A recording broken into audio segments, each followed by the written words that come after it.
Hi everybody, this video is going to be about the supermoon on April 27th at around 3:37 p.m. Pacific Standard Time. For those who don't know, I'm an Akashic record reader, a channeler, as well as an energy practitioner, and I'm here to tap into the energy of the April 27th new moon in Taurus. And please correct me if I'm wrong, but this is a super moon. And this month, first of all, let's take a deep breath for this month. This month has been very chaotic, very purge forward. There's been a lot of release.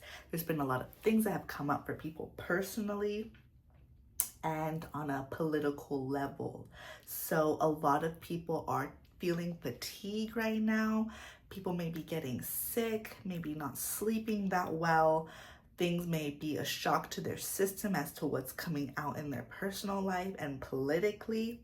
So I just want to give the kudos to all of you making it through this season, taking care of yourselves, setting boundaries, creating time to take care of you, because that is the most important thing of all.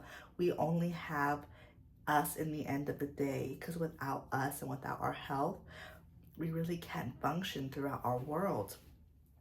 So get yourself a nice cup of hot tea, maybe a nice little beverage, kombucha, water, little snack, and we're gonna start and hop right into the supermoon on April 27th. First of all, I'm a big numerology girl. So 27th adds up to a 9. We add 9 to 4, which is the month. 9 plus 4, 13, 13 plus, let's add up 2025. So 2025 is a 5, 6, 7, 8, 9. So 13, 9 plus 13 is a 22. So 22 is a master number. And for those who see 222 on angel numbers, it's about unity. It's about being in companionship. It's about our duality as well. Seeing our dark side and still loving ourselves. So, and then 27th itself is a 9, so the end to new beginnings. What is it that's ending for you right now? What are some things that are coming up? What is it that you no longer want to carry with you on this new level of your life, this new chapter of your life? What do you want to say goodbye to? Because this is the time to say goodbye to that. Is it self-sabotage mentality? Is it constantly putting so much expectation on yourself to the point where you don't get a break, where you don't rest, where you feel like you're borderline unkind to yourself? Is it people-pleasing tendencies? Maybe it's that you want to treat your body better, put things in your body that are full of nutrients and full of supportive vitamins and minerals. Maybe is it that you want to go outside more? You have an office job and you need to walk around outside to be able to feel more flow in your life. What is it right now also that feels stuck for you, that feels stagnant? Because I promise you, May will be unchangeable. May will be a big, huge marker in our evolution as a humanity, but also for the year, it'll be a big, I would say, a big chapter in our lives, a chapter that's underlined, highlighted, bolded, because we will remember May for the rest of the year. There will be things that will kick off for a lot of us. Excuse me, I even find myself almost feeling like there's so much to say because of the fact that May is going to be a release of a lot of blockages you may have. So they're asking April 27th, lock down and get into business. It's time to think about what you no longer want to carry throughout 2025. What is a vibration you want to release from your body? What is it that who is the person that you want to become? And again, I talked about this in May and February, but being very focused on who you want to become. Are you becoming it? Are you showing, is there signs of you reaching those goals? Are there those markers of I'm getting there slowly? Because if you are, take the time to congratulate yourselves, celebrate yourself, and then continue on. Continue to keep putting the work into yourself and understanding that the work never really stops, but we don't have to, it's a choice to get overwhelmed. I'm going to say this again. It's a choice to get overwhelmed because we often think life is happening to us, but no, life is happening for us. Life is happening for us. So when we feel like a victim to life and we think, oh, this happened to me and this happened to me and poor me, and I'm just going to keep thinking about something that happened to me 10 years ago, even though I know that it's stopping and putting a plug on my finances, and I'm not really achieving what I want to achieve, and I'm not in the relationship with the person or people I want to be in a relationship with, and I don't even like myself. These are things that they're self-fulfilling prophecies. When we focus on what the past has done or what has happened to us, we never really grow. We never really ascend beyond our trauma. So it's time to get really serious about releasing your trauma. And I won't be surprised if you or those who are listening have had dreams about really hard things that have happened in your life. There's been maybe prophetic dreams for you for what's to come, but maybe what has passed. And there may be a reactivation of fear, feeling like, okay, I'm in fear mode. But then what you can do is when your fear mode gets triggered, you can take a step back and think, I've been here before. I've understood how to overcome it.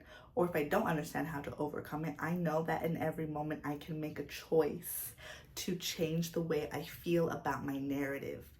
Again, I'm going to say to change the way you feel about your narrative, because what is your narrative? What is it that you're telling yourself?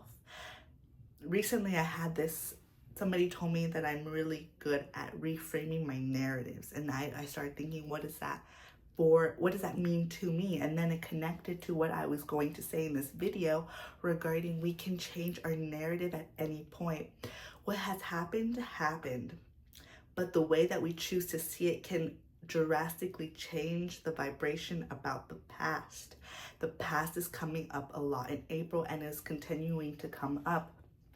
But May is going to be as if, let's say we're on a sled, and then in that sled, what pulls the sled is the slippery surface on below. But before, there was a little bit of mud, there were leaves, there were things in the way that kind of slowed us down. And it was slowing us down so we could do internal work. And May is more so, you're going to have the full slippery floor, the full ice, so you can just go. You can just go and do what your purpose is on this earth. But we also have to feel like we are worthy and that we are deserving. That's one of the top programmatic thinking and thoughts that I just think that's so funny that I said thinks. Programmatic thoughts, not feeling worthy is one of the top programmatic thoughts that hold us back from truly living and truly accepting our purpose, accepting our path in this life. So reminding yourself every day, I love myself, I am worthy, I am enough, I am deserving, because it can be so easy as humans for us to hate on ourselves or to dislike ourselves or to be so unkind with ourselves, when the power that lies within us is the power to love. The power that lies within us is the power to love. Love is the most healing and most high frequency feeling we can feel. We come from love. We are love. But when we are born, we forget that we are souls and beings filled with love because that person told us something, or our mom didn't love us the way we wanted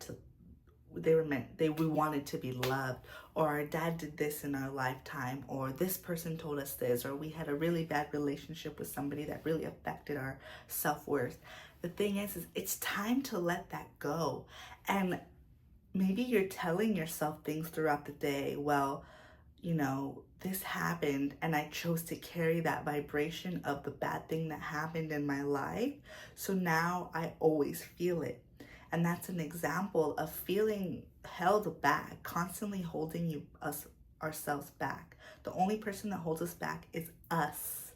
And when we say, maybe there are somebody that challenges you in your life and makes you feel like, well, they're holding me back. No, you made a choice to not be your fullest self in that around that person, or you made a choice to tolerate the abuse, or you made a choice to allow unhealthy patterns in your relationship, or you make a choice to be around that person. Everything comes down to a choice. When we don't realize the power of our choices, we are so quick to blame others for our circumstances, when we are the only ones who can change our circumstances, and we are the only ones who can get us out of whatever we're currently feeling that we no longer want to feel. If it's sadness, if it's grief, we can do that. And we have to be our biggest cheerleaders. And I'm saying this in preparation for May. Be your biggest cheerleader. Support yourself, support your soul. Be kind to yourself and be willing to do the work to let go of what is so hard for you to let go of, and what is currently holding you back, because this is where we grow. This is where the magic happens. And in the end of the day, this is what the work is all about, is loving ourselves. And it does take more work. It does take more work to let go of our patterns than it is to continue on them, because we can easily continue to neglect ourselves. We can easily continue to be ungrateful for the gifts in our lives and then only choose to focus on the negative. Those are so easy for us to do, but instead remind yourself that you are powerful and you can let go. And I keep saying this, but again, you can let go of the ideas you had about yourself and the narrative you had about your past. And when you put in the work, I promise you the hard work pays off. It may not pay off tomorrow, it may not pay off in the next hour, but in a couple months from now, you're gonna see it. In May, by the end of May, you're gonna feel it. So this is what I want to talk about, or this is what I wanted to talk about with you all regarding the super new moon, I should say, on April 27th. Be prepared. Do rituals with yourself. Spend more time with yourself. Schedule in 2 hours a day to just be with your own energy. If it's an hour, that's fine. If it's 2 hours every 2 days, that's fine. But again, do the work and spend time with yourself to understand what's currently holding you back and what's currently not for you anymore. Thank you all. I look forward to our next encounter, and until next time.